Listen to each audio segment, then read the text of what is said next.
Kita memandang rendah dan hina orang-orang yang berzina. Kita grebek orang-orang yang berbuat zina. Tapi saya belum melihat ada orang yang memandang rendah orang yang bertransaksi riba dan menggrebek transaksi riba. Nyan urang mezina kaya mesom dalam hotel. Ipelit. Dan kita tidak paham bahagian mana dari syariah ini yang memberikan ruang untuk mengganggu orang dalam ruang privat. Syariat hanya mengizinkan untuk melarang kemaksiatan di ruang terbuka, bukan di ruang tertutup.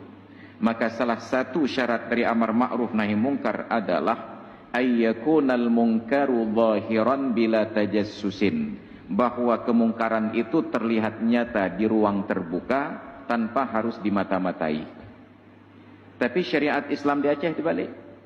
Yang mezina atas kenderaan, yang mezina babineh jalan, hantai grebek. Tapi yang kata mong lam hotel getup kemaksiatan dari pandangan manusia, gejak petugas jak grebek. Seolah-olah kita ingin sampaikan pesan kepada orang di luar Aceh, kalau kalian datang ke Aceh ingin berbuat zina, jangan masuk kamar hotel. Bak bineh jalan nanti, insyaAllah naik grebek. Nyo syariat nyo. Dan tidak ada yang meributkan pelanggaran-pelanggaran lagi nyo. Sayyidina Umar ketika memata-matai orang yang berbuat maksiat di dalam rumahnya, gejib arak. Karena gekalan basah mulut pakaian dengan arak, gepepreh oleh Sayyidina Umar bahwarah elewecut. Beliau intip dari celah jendela. Menan gekalan orang yang jib araknya benar kasadar, langsung Sayyidina Umar terobos masuk lewat jendela. Gemat bajaro orangnya kepegah lendrop kata dalam keadaan basah tajib arak. Apa pemilaan? Bayangkan orang yang berbuat maksiat ditangkap oleh seorang pemimpin yang bernama Umar bin Khattab. Kon lagi Umar bin Khattab. Cid Umar. Pucat iyo metutu di orang iyo. Tapi ketika kesadarannya kembali, dia katakan, Ya Amirul Mukminin, in asaitullaha faqad akhfaitu fatubtul anah. Bila saya berbuat maksiat kepada Allah, maka kemaksiatan itu telah aku sembunyikan. Aku tidak berbuat maksiat di ruang terbuka. Saya tidak berbuat maksiat di luar rumah. Saya masuk ke dalam rumah, pintu saya tutup, jendela saya kunci. Menyalan pubut maksiat kalian betul. Dan sekarang saya taubat kepada Allah. Tapi anda yang menangkap saya sedang minum arak telah melakukan 3 pelanggaran. Bakso ni taubat. Terkejut Sayyidina Umar. Ditanya oleh Umar, apa pelanggaran saya? Yang pertama kata orang ini, Allah katakan dalam Al-Quran, wala tajassasu, jangan memata-matai, jangan mengintai. Bek tajak lum-lum gap. Iran benarkan di lum-lum. Nyan bakson lagi maaf. Pucat Sayyidina Umar. Lalu apa kesalahan saya yang kedua? Yang kedua diingatkan oleh Allah, idza dakhaltum buyutan fadkhulu min abwabiha. Kalau ingin masuk ke dalam rumah, masuk lewat pintunya. Iran tak tingkap temong belah. Makin pucat Sayyidina Umar. Yang ketiga, apa lagi kesalahan saya? Allah katakan, wasallimu ala ahliha. Ucapkan salam kepada orang yang ada di dalamnya. Iran Nabi Salam derop laju. Nyan leheboh kesalahan watin derop len bakso lagi maaf. Bergetar badan Sayyidina Umar karena takutnya beliau terhadap dosa. Dan beliau tawarkan kepada orang yang beliau tangkap ini, nepemaah desyalan lempeluk kata.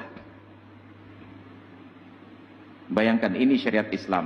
Tidak boleh menangkap orang yang melakukan kemaksiatan di ruang tertutup.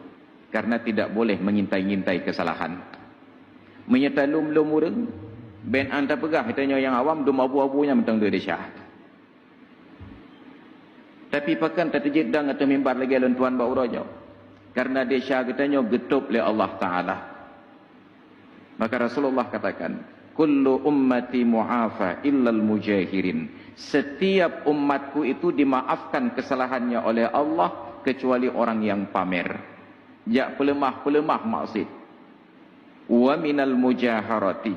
Sebahagian dari bentuk pamer kemaksiatan adalah ayya'malar rajulu amalan bil laili fasatarahu Allahu alaihi.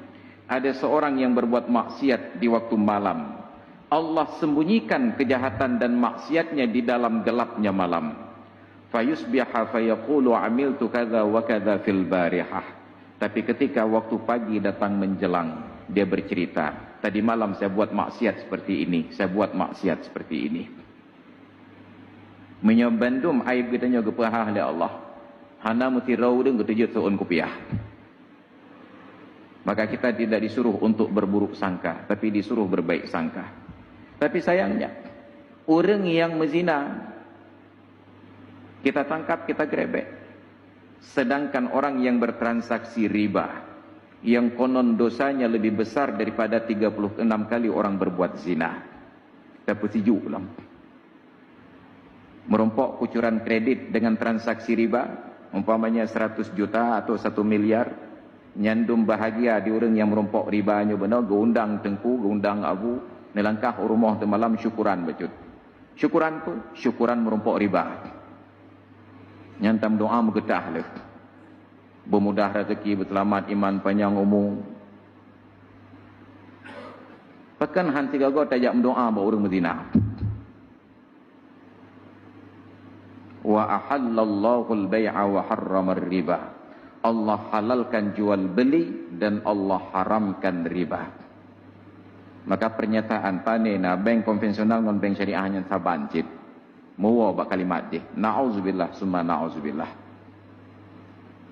Maka dalam diskusi dengan kawan-kawan pelaku ekonomi syariah, saya katakan, kalau masyarakat menuntut bank-bank syariah itu harus berbiaya murah, sangat memungkinkan. Tapi syaratnya yang syariah bukan hanya bank. Masyarakatnya juga ikut syariah. Jujur ketika berutang, bayar tepat waktu, hanahe badaya tunggai. Tapi kenapa